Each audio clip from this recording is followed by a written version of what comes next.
त्यहाँनिर होइन एउटा बुहारी मान्छे भएर के कुरा गरे भनेर मेरो सासूले मलाई थर्काएर एक झापरा हानिदिएर राखिदिए पनि म पनि एउटा छोरी जस्तो हो नि त।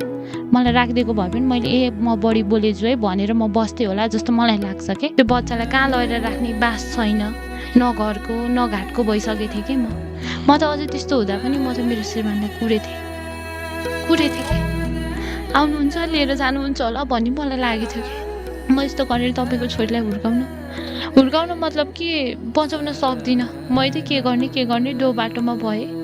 तपाईँ आएर लिएर जानु भने मलाई चाहिँ के खुसी थियो भने मेरो छोरी सँगसँगै मलाई पनि लग्नुहुन्छ होला भन्ने आश थियो क्या। मलाई चाहिँ लाग्छ नि, किन नलाग्ने। जे भए पनि माया गरे मान्छे हो, माया गरेरै गएको।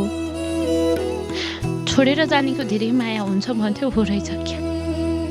जुन मान्छेले माया गरिन्छ नि त्यो मान्छेको मायै नपाइने रहेछ कि। छोडेर जाने मान्छेको किन यति धेरै माया लाग्छ जस्तो लाग्छ कि।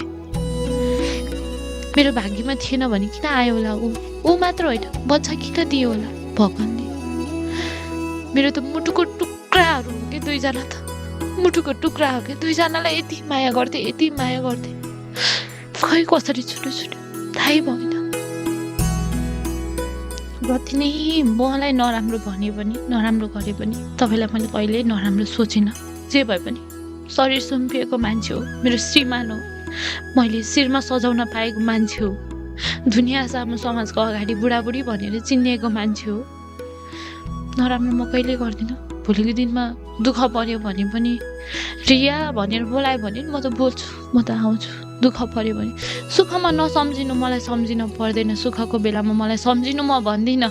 दुःख पर्यो भने हरेक दुःखमा पनि म साथ दिन त म त रेडी छु। जति जे भए पनि म त आमाकै रूपमा लिन्छु।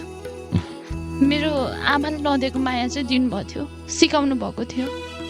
मैले भन्न सक्दिनँ, म खोल्न सक्दिनँ मेरो आमाले कसरी माया गर्यो मलाई थाहा भएन, तर